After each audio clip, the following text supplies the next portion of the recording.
Hello, welcome to Modern Data.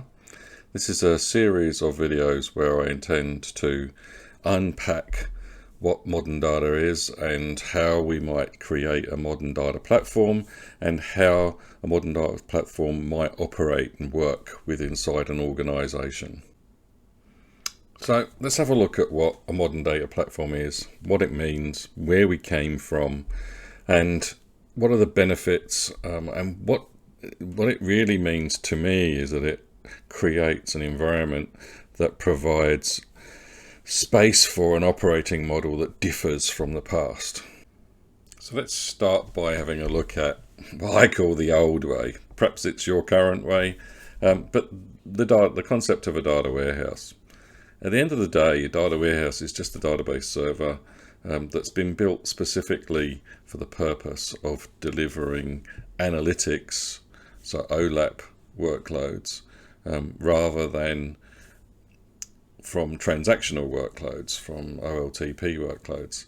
But at the end of the day, it's still a database server working on a set of database files, providing database management functionality to the users in a consistent manner. So there are some advantages to a data warehouse.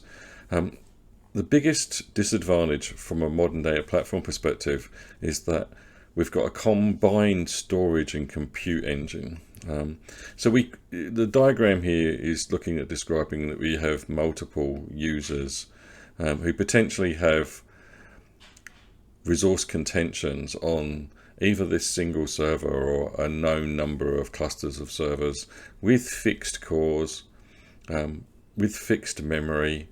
They could be virtual machines, they might be bare metal machines, and there's a whole argument around which of those strategies for deploying hardware or deploying virtual hardware improves or causes issues for these types of environments. Typically in today's day and age, storage isn't on the same machine.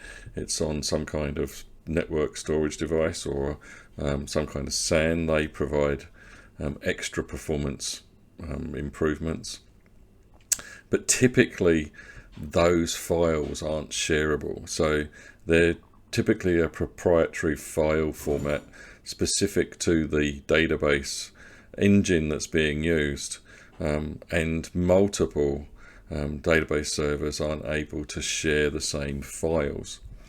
I understand that there are strategies for block copy at storage level, but essentially this still creates copies of files. So the biggest issue here is that storage and compute are combined in one solution.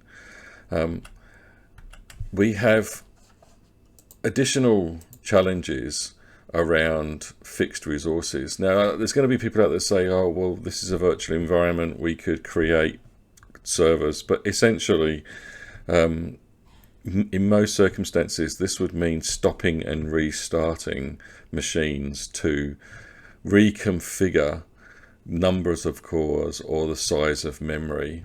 And even potentially in some circumstances, the drive size, the network storage that's available.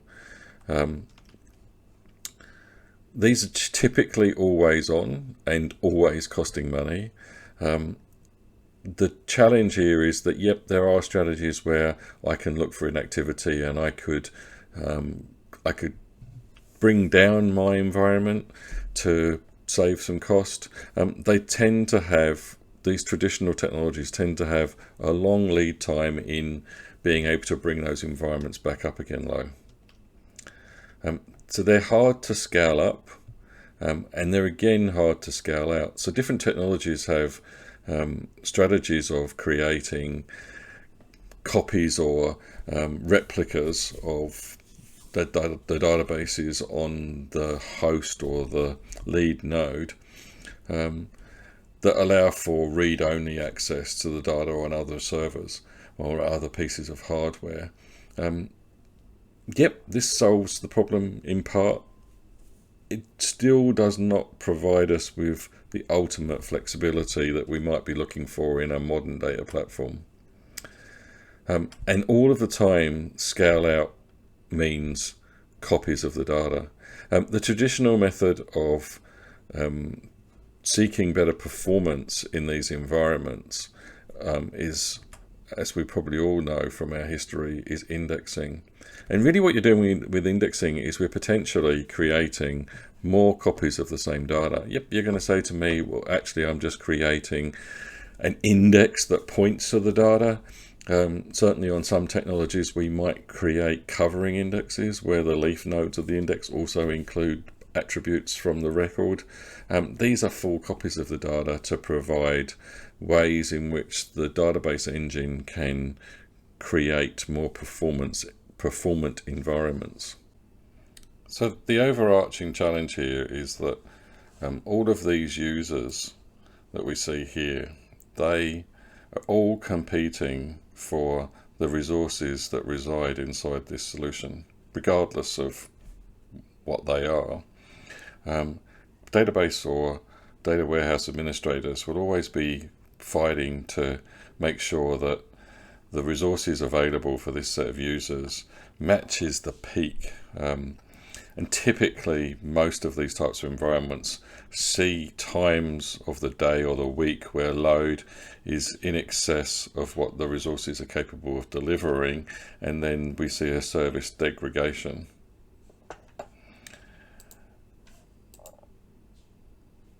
So the last element here, though, as well, is typically the way in which you would deliver these environments so that you can provide consistency is you use a typical software development life cycles environments from test, dev, and prod. So we would find that workloads and changes to these database objects tend to need to go through significant workflow where they're first built in a development environment, then moved to a test environment, and then ultimately delivered on prod. And this tends also to be dev data, test data, and eventually prod data. That goes against the whole idea of being iterative and to be discovery based, which we'll talk about a bit further later. So having gone through data warehousing and where we've been, let's look at some of the key features that we might want from a modern data platform. So for me, the biggest one is we want to democratize access to data, make it easier for people to gain access at different levels and personas. And regardless of where that use case is in the life cycle, so we might be just very development based discovery, so we come away from using the word development to a discovery part of the life cycle. We want to bring the use case to the data. Increasingly the volume and the size of data and the types and variety of data is increasing over time. So it'd actually be better for us to bring the use case to where the data is, whereas typically in the past with extract, transform, load type projects, we were actually moving the data to where the use case is. So bring the use case to the data. At the same time, let's deploy the tools where the data is too. So ultimately what we end up doing is bringing the users to the data rather than the data to the users. Break down the development lifecycle. So what I mean by that is let's not have this hard and fast dev, test, prod, where we only finally get to see our prod answer once we've gone through the whole development lifecycle.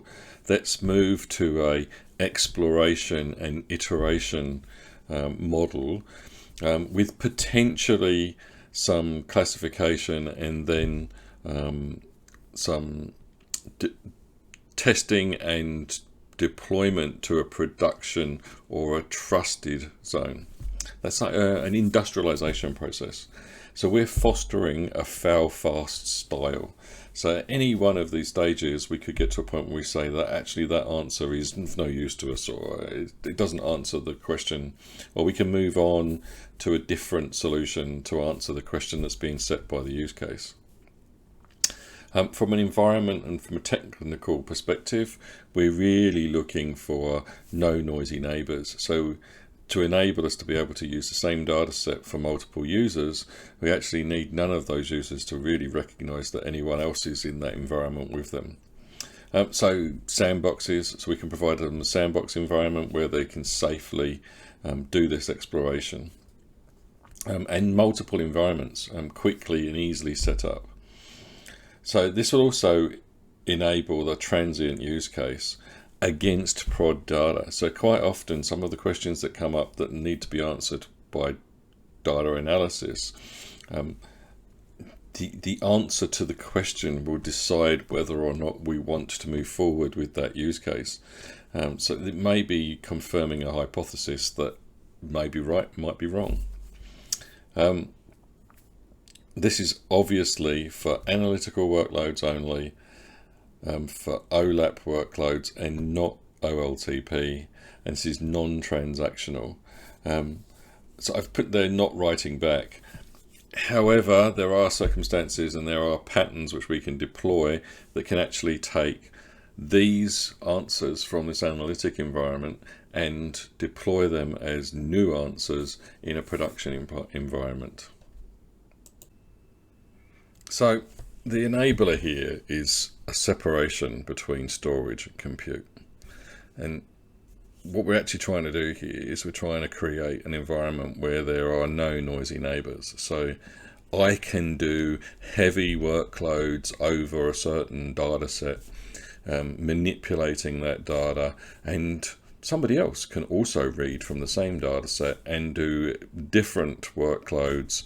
And we have no expectation or no way of knowing that each of us is actually consuming the same data.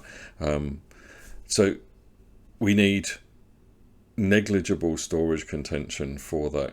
And obviously that means cloud. So several cloud platforms provide cloud storage, typically called blob storage. We'll be focusing very much on Azure going forward. That's the chosen technology for from my background. But there is also equivalent cloud storage in the Google Cloud and in the Amazon Cloud. There are different flavors of cloud storage within the Azure environment. We're going to focus on Azure Data Lake Storage 2, which happens to be storage optimized for data lake and provides for some extra storage-based compute, which we'll talk about later on. But the principles are the same, that these storage environments are provisioned by the cloud provider. They make many multiple copies of that same data sharded across their infrastructure. That's all encapsulated away from us, and they provide access to that data.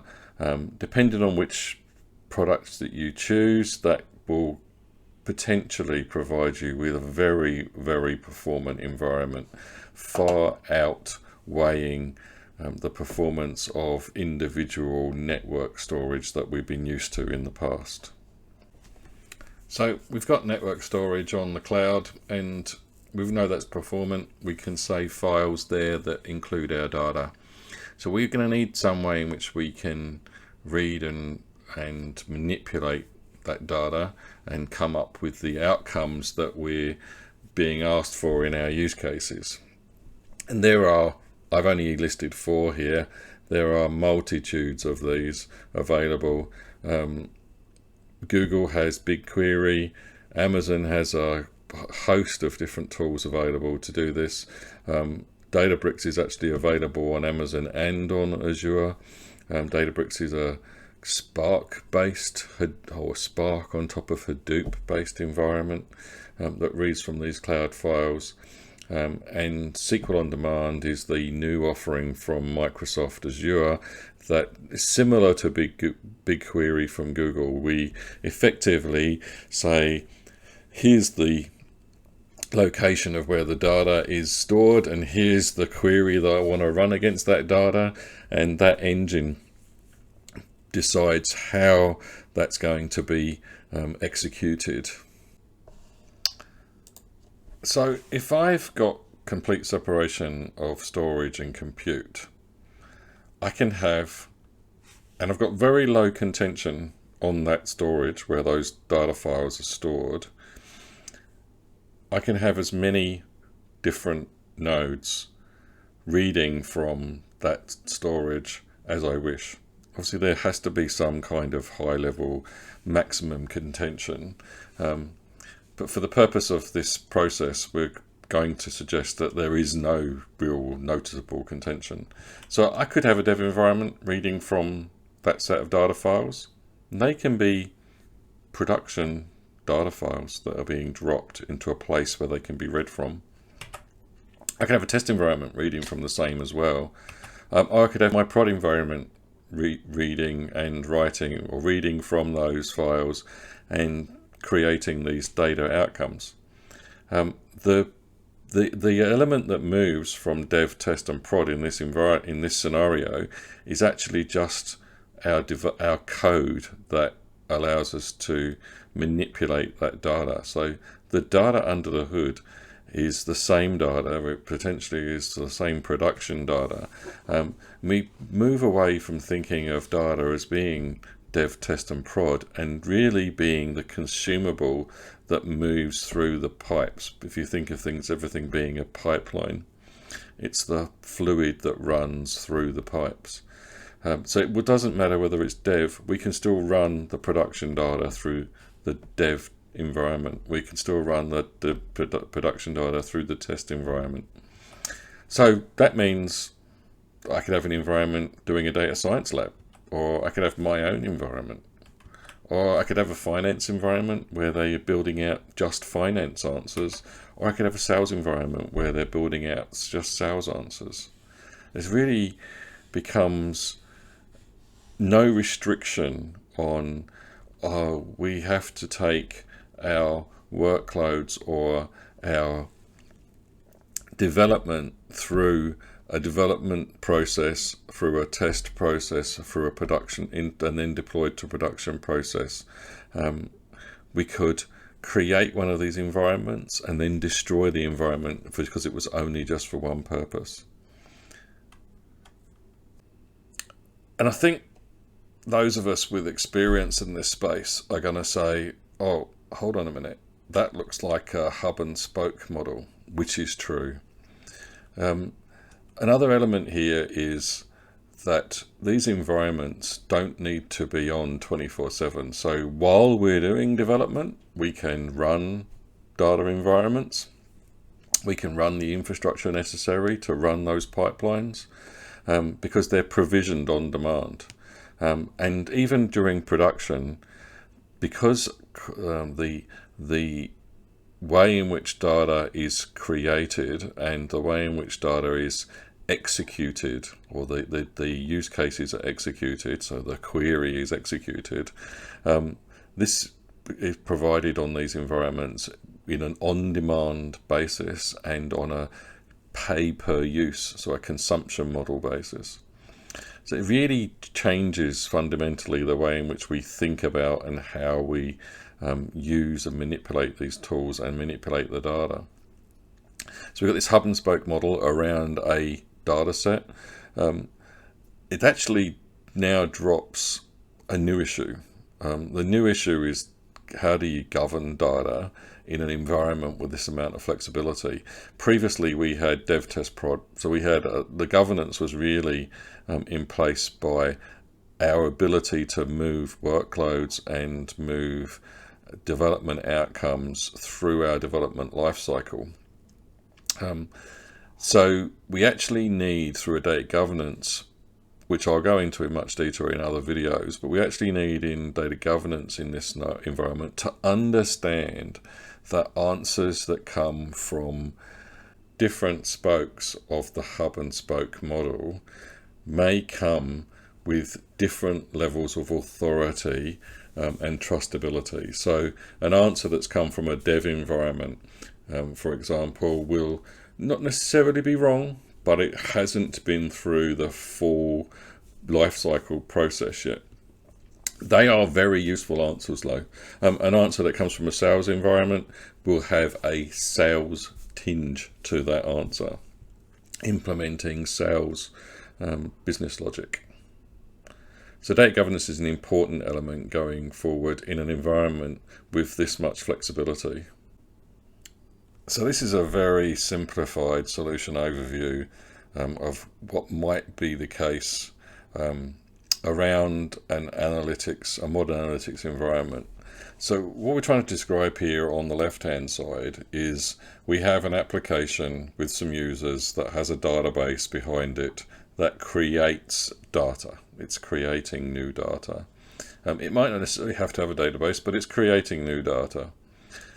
We extract that data, or we capture that data, and if it's a database, preferred method would be to capture that data using change data capture, so we get every iteration of each field or each record within that data set, and we drop that data into storage. So if you look here, I've moved the production compute node inside this box, which I'm going to call the data hub.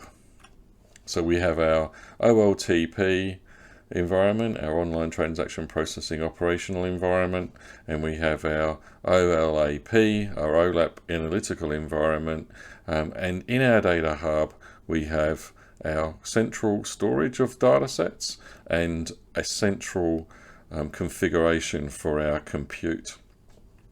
And we still have our satellite or our spoke compute nodes that are reading from this central data hub.